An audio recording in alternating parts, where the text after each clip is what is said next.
আল্লাহর কাছে যখন বান্দা সাহায্য চাবে, আল্লাহর কাছে যখন সহায়তা চাবে, রব্বুল আমিন বলছেন ওই বান্দাকে জবাব দেওয়ার দায়িত্ব আল্লাহ রাব্বুল আলামিনের। আল্লাহ রাব্বুল আমিন অন্য আয়াতের মধ্যে বলছেন সূরা গাফিরের মধ্যে, ওয়া ক্বালা রাব্বুকুম উদউনি আস্তাজিব লাকুম। ও বান্দা জেনে রাখো আমার নবীর মাধ্যমে তোমাদেরকে বলে রাখলাম, আমি আমার বান্দার ব্যাপারে গাফেল নই। আমার বান্দা যখনই আমাকে ডাকে আমি আমার বান্দার ডাকে সাড়া দেই। বান্দার ডাকে সাড়া দেওয়ার দায়িত্ব আল্লাহ রাব্বুল আলামিনের। কিন্তু আপনাকে আমাকে ঈমানের শর্ত পূরণ করতে হবে, তাকওয়ার শর্ত পূরণ করতে হবে, আল্লাহর রাস্তায় জিহাদ করার শর্ত পূরণ করতে হবে, সাথে সাথে এক উম্মার চেতনা লালন করতে হবে। আল্লাহ বলছেন এরপরে যদি বান্দা ডাইকে দেখ আমি রব্বুল আলামিন কেমনে তোর ডাকে সাড়া দেই। সুবহানাল্লাহি ওয়া বিহামদিহি। প্রিয় ভাইরা, এই জন্য বলা হয় আর দোয়া হুয়াল ইবাদা, দোয়া স্বয়ং একটি ইবাদত। আপনাদের কাছে বহুবার আমি বলেছি দোয়া স্বয়ং ইবাদত। করতে থাকেন, শুনেও আল্লাহ রাব্বুল আলামিন করতে থাকেন, কখনো বন্ধ রাখবেন না। আপনার পক্ষ থেকে কিছু না পারলে একটা দোয়া এখন করেন, আল্লাহ তুমি জালেমকে দিয়ে জালেমকে ধ্বংস করে দাও। যদি জালেমও হয় কেউ, তুমি জালেমকে দিয়ে জালেমকে ধ্বংস করে দাও আল্লাহ। শত্রু আমার বন্ধু, এটা একটা সামরিক কৌশল আছে, সামরিক বয়ান আছে। এটা শত্রু আমার কে? আমার শত্রু উমুক, তার সাথে আরেকজন শত্রুতা করে, তার মানে আমার শত্রুর সাথে শত্রুতাতে করে সে আমার বন্ধু। এই টার্মেও তো আপনি কাউকে আল্লাহ রাব্বুল আলামিনের কাছে বলতে পারেন যে আল্লাহ যারা এতদিন ধরে জুলুম করলো আল্লাহ তাদের শেষ পরিণতিটা তুমি দেখায় দাও।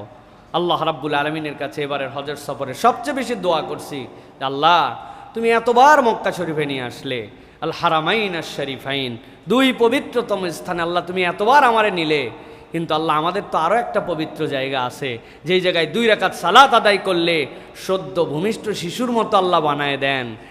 ওই বাইতুল মুকাদ্দাসে তো রব্বুল আলামিন যেতে পারলাম না। মুসলমানরা তো এই একটা জায়গাতেও অজস্রবার যাওয়ার কথা, এই জায়গাতেও আল্লাহ তুমি আমাদেরকে মুক্ত করে, আমার বয়স হয়ে যাচ্ছে আল্লাহ আমার হায়াতে অন্তত সিজদা দেওয়ার মতো তৌফিক দাও, অন্তত আল্লাহ আমাদেরকে এই বিজয়টা দেখে যাওয়ার মতো তৌফিক দাও। এই বাড়াবাড়ি তারা যা করলো আল্লাহ, বিগত 100 বছরে এত বড় বাড়াবাড়ি কেউ করে নাই, এত বড় অন্যায় কেউ করে নাই।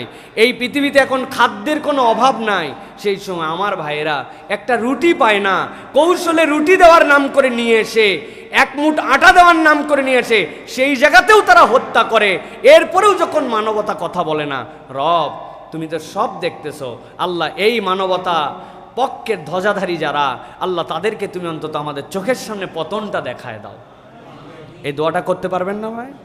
দোয়া করেন সিজদায় যে একটু দোয়া করেন, নফল নামাজে সিজদায় পড়ে আল্লাহকে বলেন, আল্লাহ অন্তত দেখবে আমার বান্দা দোয়া করছে, আমার বান্দা বলছে তো আমার কাছে, এইটুকু আল্লাহ রাব্বুল আমিন দেখতে চান। এই জন্য বিজয়ের শর্ত দোয়া এবং আল্লাহর সাহায্য। 5 নম্বরে গুনাহ থেকে ফিরে আসা। বান্দা যদি গুনার মধ্যে থেকে দোয়া করে ওই দোয়া কাজ হবে না। গুনাহ থেকে ফিরে আসা আমাদের বিজয়ের অন্যতম শর্ত। আত-তাওবাতু মিনাদ-দুনুব, আপনাকে তওবা করে ফেরত আসতে হবে। গুনার মধ্যে থেকে আপনি বলতে পারেন না এটা আমি একদম পাপের মধ্যে ডুবে আছি, আমার গুয়ের মধ্যে ডুবে আমি গায়ের মধ্যে আতর লাগাচ্ছি, ওই দুইটা মিলায়ে এমন একটা বিকট গন্ধ হবে, ওইটা গুয়ের থেকেও খারাপ হয়। তো দুনিয়ার বাস্তবতায় যদি এইটা বুঝি আমরা, তাহলে কেন আমরা বুঝতেছি না এইটা যে আমাদের গুনাহ থেকে ফেরত আসতে হবে? আল্লাহ রাব্বুল আমিন সূরা রাদ এর 11 নম্বর আয়াতের মধ্যে বলছেন, ইন্নাল্লাহা লা ইউগাইয়িরু মা বিকওমিন হাত্তা ইউগাইয়িরু মা বিআনফুসিহিম। আল্লাহ ওই জাতির ভাগ্য পরিবর্তন করেন না যতক্ষণ পর্যন্ত তারা নিজেরা নিজের ভাগ্য পরিবর্তনের জন্য অগ্রগামী না হয়। চাইলে রব্বুল আমিন সব পারেন। আপনি হা করে শুয়ে থেকে বলছেন, আল্লাহ তোমার নাম রাজ্জাক, তুমি আমাকে খাওয়াও, তোমাকে খাওয়াতে হবে।